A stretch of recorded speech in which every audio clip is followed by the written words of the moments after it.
Salam kenal, kami kakak-kakak dari Sekolah Indah Harapan hari ini akan menemani kalian belajar mengenai pekerjaan di sekitarku. Pekerjaan itu apa sih? Kok harus bekerja? Yuk kita sama-sama belajar. Jadi, Pak Weli adalah Kepala Sekolah Dasar Cemara di pelosok Kabupaten Grobogan, Jawa Tengah. Beliau lahir di Lamuka, Maluku Utara. Di sekolah ini, muridnya juga berasal dari berbagai daerah. Pak Weli sangat senang melihat murid-muridnya dapat belajar dan bermain bersama tanpa mempersoalkan asal-usul. Semua unik, baik sifat maupun kecerdasannya. Nah, Sudin adalah penduduk asli Grobogan. Ia seorang anak yang suka membaca, percaya diri, dan pandai berpidato. Pak Weli ingin Sudin memperoleh pengalaman berharga melalui lomba pidato yang sebentar lagi akan diadakan di tingkat nasional. Nah, sambil berpikir bagaimana memperoleh dana, Pak Weli mendaftarkan Sudin sebagai peserta lomba. Ia melatih Sudin setiap hari dan semakin dekat ke hari lomba, Pak Weli risau. Andai saja gajinya cukup untuk mendanai Sudin ke kota, pikirnya. Dan hingga suatu sore terlintaslah ide di benaknya. Dipandangnya kebun pisang di belakang sekolah dan hampir semua pohon sudah berbuah dan siap dipanen. Esok paginya, Pak Weli mengumpulkan guru, penjaga sekolah, serta murid kelas 4, 5, dan 6. Mereka bergotong royong memanen pisang. Kemudian pada hari Senin pagi, ia mengundang pejabat setempat untuk hadir pada upacara penyerahan. Bapak Lurah, Kepala Dinas Pendidikan, serta Ketua RW dan Ketua RT dimintanya datang. Sebenarnya apa sih yang dilaksanakan Pak Weli ini? Rupanya Pak Weli ingin menyelenggarakan lelang pisang di sekolah. Murid kelas 4, 5, dan 6 sudah dilatihnya untuk menjadi petugas lelang. Siapa calon pembelinya? Para bapak dan ibu pejabat daerah lah yang diundangnya. Sebelum lelang dimulai, ia sampaikan bahwa dana hasil lelang akan digunakan untuk mengirim Sudin mengikuti lomba pidato di kota. Para pejabat sangat kagum dan terharu menyaksikan usaha Pak Weli. Sang kepala sekolah ini dari timur negeri. Tekad serta usaha mendukung kemajuan muridnya sungguh menyentuh hati. Dalam sekejap, pisang habis dilelang, dan yang terkumpul lebih dari cukup untuk memberangkatkan Sudin. Didampingi Pak Seto, yaitu guru kelasnya, Sudin pun berangkat ke kota. Dan Sudin berhasil mempersembahkan piala juara pertama lomba pidato untuk sekolahnya. Wah, hebat sekali ya Sudin ini. Tak sia-sia usaha Pak Weli dan seluruh warga sekolah. Nah, sekarang yuk kita diskusi bersama-sama pertanyaan-pertanyaan yang sudah disediakan beserta jawabannya. Nah, kalau bisa, teman-teman menjawab pertanyaan ini tanpa melihat jawabannya terlebih dahulu ya. Nah, langsung saja kita bahas. Yang pertama, sebutkan tokoh-tokoh yang ada dalam cerita di atas. Pastinya kita seperti yang kita ketahui ada Pak Weli, ada Sudin, murid SD Cemara kelas 4, 5, dan 6, lalu ada guru dan penjaga sekolah, juga ada pejabat setempat, yaitu ada Bapak Lurah, Kepala Dinas Pendidikan, serta Ketua RW atau RT. Lalu yang terakhir ada Pak Seto. Jadi tokoh-tokoh ini, walaupun ada beberapa tokoh yang tidak tersebutkan namanya, seperti murid SD Cemara kelas 4, 5, dan 6, juga guru dan penjaga sekolah, dan juga pejabat setempat, tetapi mereka sangat berkontribusi dan membantu adanya cerita ini. Terlebih lagi mereka membantu dalam proses Sudin untuk bisa ke kota. Jadi secara tidak langsung mereka juga menciptakan cerita ini. Lalu yang kedua, apa sih yang diharapkan oleh Bapak Weli ini? Pasti teman-teman sudah tahu lah ya, bahwa Pak Weli ini sangat ingin Sudin yang memiliki potensi yang besar karena prestasinya untuk memperoleh pengalaman berharga melalui lomba pidato yang diperlombakan di tingkat nasional. Mengapa Bapak Weli memiliki harapan tersebut? Karena Sudin adalah seorang anak yang berprestasi seperti yang tadi itu sudah disebutkan. Lalu ia juga suka membaca, percaya diri, dan bahkan pandai berpidato. Wah, Sudin ini sangat berbakat ya. Jadi, apa yang dilakukan Bapak Weli dan siswa di sekolahnya untuk memperlombakan Sudin di luar kota? Mereka memanen pisang dan melakukan pelelangan pisang terhadap pejabat setempat untuk mengumpulkan dana. Nah, jadi sekarang pertanyaannya ke kalian langsung. Tokoh mana yang paling kamu sukai dan mengapa? Sertakan alasannya ya. Dan aku tunggu jawaban kalian. Halo adik-adik, perkenalkan nama saya Audrey. Sekarang kita akan mengerjakan bagian Ayo Berdiskusi. Nah, di situ kalian bisa lihat ada cerita yang berjudul Ayah Saya Adalah Seorang Nelayan Tradisional. Mari kita baca bersama-sama ya. Ayah tinggal di kampung nelayan. Ia membawa sampan dan jaring ketika pergi melaut pada malam hari. Saat berlayar, ayah harus menghadapi ombak dan badai di laut. Karena hanya menggunakan sampan, ayah tidak dapat pergi melaut terlalu jauh. Tangkapan ikan ayah kadang banyak, kadang sedikit. Semua bergantung pada cuaca. Sampan ayah tidak bermesin, dan ia tidak perlu bahan bakar.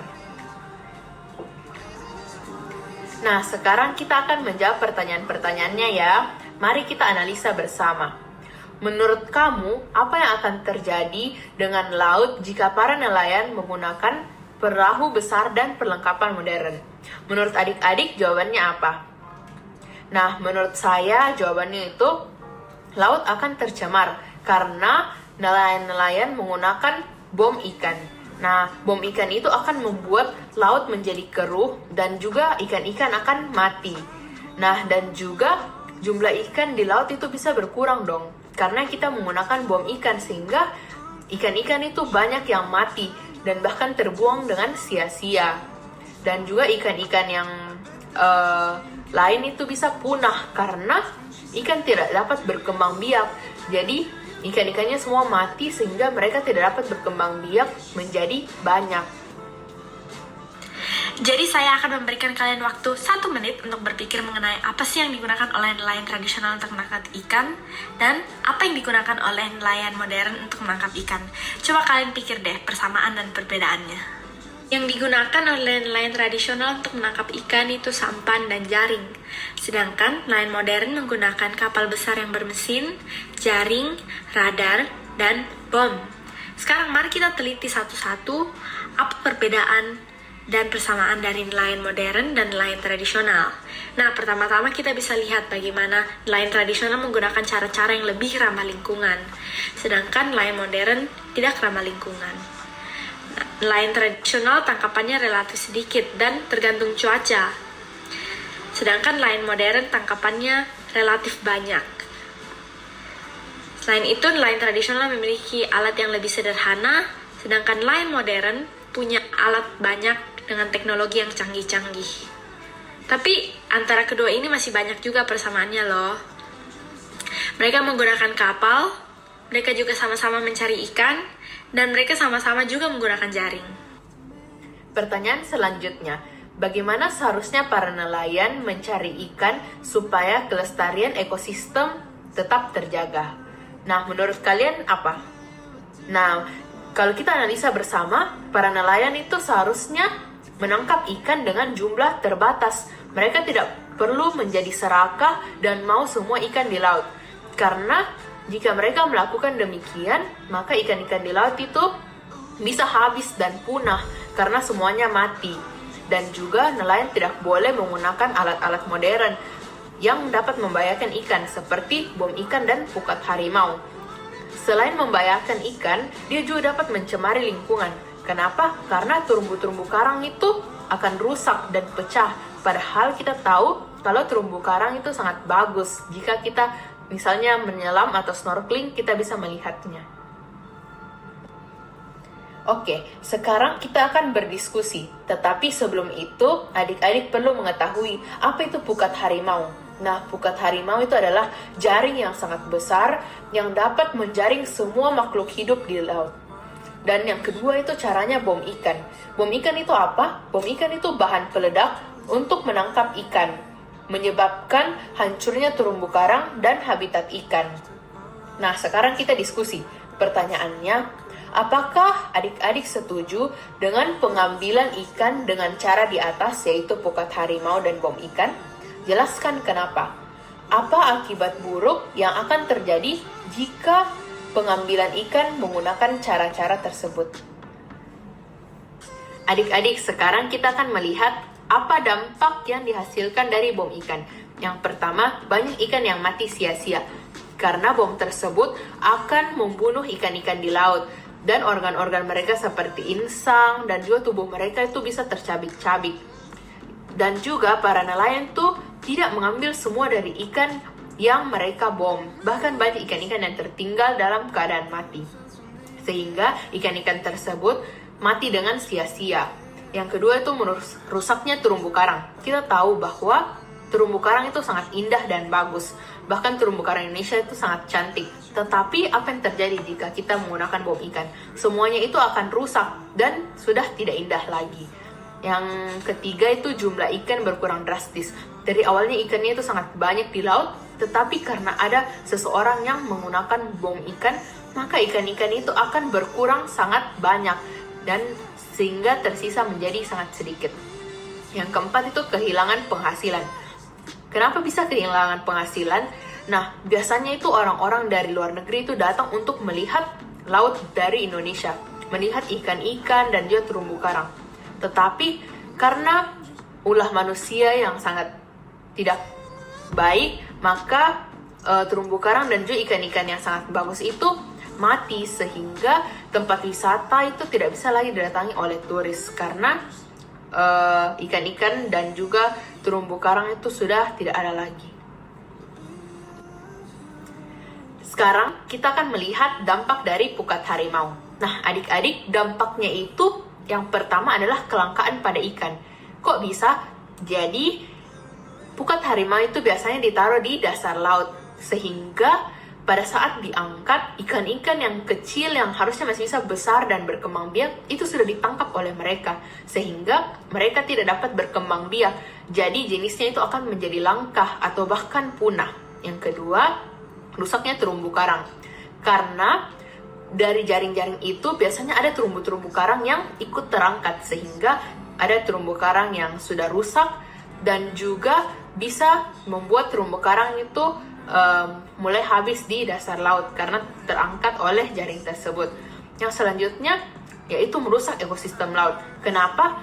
Karena ekosistem laut ini sekarang sudah terganggu karena ikan-ikan itu sudah mulai habis ditangkap dan juga lingkungannya itu sudah mulai rusak karena rusaknya terumbu karang dan hewan-hewan itu sudah banyak yang langka dan mati. Jadi sekarang ayo kita amati bagaimana kita bisa memakan ikan. Jadi pertama dari nelayan. Nelayan akan membawa hasil tangkapan mereka untuk dibawa ke pedagang ikan di pelelangan ikan.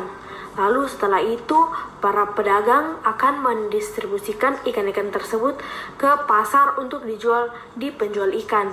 Lalu penjual ikan bertugas untuk membersihkan ikan-ikan tersebut. Setelah itu, barulah para pembeli dapat membeli ikannya. Nah, sekarang mari kita amati gambar di atas sini. Gambar di atas ini merupakan tahapan bagaimana kita dapat memakan ikan.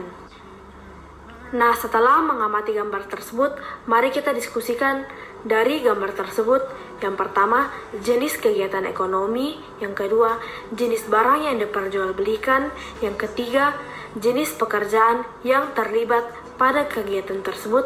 Dan yang keempat adalah hasil dari. Nah, kegiatan jual beli juga terbagi menjadi dua, teman-teman. Ada barang dan ada jasa. Jadi pekerjaan yang menghasilkan barang dan pekerjaan yang menghasilkan jasa itu apa bedanya sih? Nah, pekerjaan yang menghasilkan barang adalah pekerjaan yang menghasilkan suatu barang yang dapat digunakan oleh teman-teman. Contohnya, seperti membuat makanan. Mereka menyediakan makanan dan memasak makanan agar teman-teman bisa konsumsi. Kedua, ada petani, nelayan yang menghasilkan ikan, peternak, dan juga perajin. Nah, sedangkan pekerjaan yang menghasilkan jasa adalah suatu pekerjaan yang pelayanannya bisa dinikmati oleh orang lain dan teman-teman. Pekerjaan ini tidak menghasilkan barang. Contohnya seperti guru. Guru memberikan teman-teman ilmu pengetahuan, tetapi ilmu pengetahuan tersebut tidak teman-teman terima dalam bentuk barang. Lalu kedua, ada petugas kebersihan, dokter, sopir, dan tukang mencukur angkot. Nah, sekarang untuk mengetes pemahaman teman-teman semua, silakan tuliskan kegiatan ekonomi yang terjadi di sekitar teman-teman. Jadi silakan analisa dan Tulisan tersebut harus memuat satu, ada jenis kegiatan ekonomi yang sudah tadi dijelaskan sebelumnya, lalu mengenai lapangan pekerjaan, hasil dari setiap pekerjaan tersebut, dan cara penyebaran barangnya. Halo adik-adik sekalian, setelah mendengarkan penyelesaian tadi, ayo kita merenungkannya. Apa yang adik-adik pelajari hari ini? Coba adik-adik pikirkan terlebih dahulu. Nah, kalau saya sendiri sih yang saya pelajari adalah ketika kita menghadapi masalah, kita tidak boleh mudah menyerah. Walaupun tantangan yang kita hadapi itu berat, seperti Pak Weli ketika ia menghadapi masalah dalam kekurangan dana untuk lomba studi. Ia dapat mencari solusi dari masalah tersebut. Kita pun bisa begitu, dengan berpikir kritis dan pantang menyerah, kita dapat menyelesaikan semua masalah yang kita hadapi, seperti Pak Weli. Kita juga belajar bahwa kita dapat memakan ikan karena adanya nelayan yang menangkap ikan di laut. Dan setelah ditangkap oleh para nelayan, ikan tersebut akan dikirim ke pasar, yang nantinya akan dijual kepada kita dan kita pun dapat membelinya.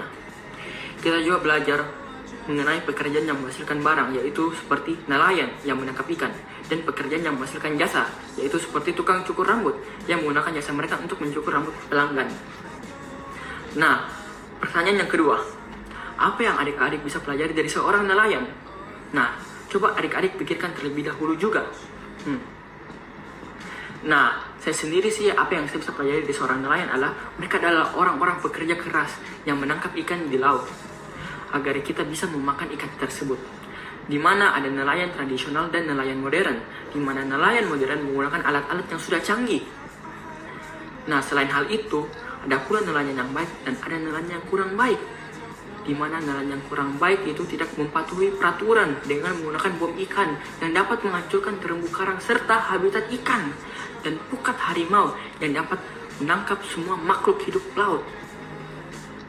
Nah, sekian dari saya. Terima kasih. Thank you teman-teman yang sudah belajar dan memperhatikan dengan baik. Semoga diingat terus ya. See you di lain kesempatan. Bye.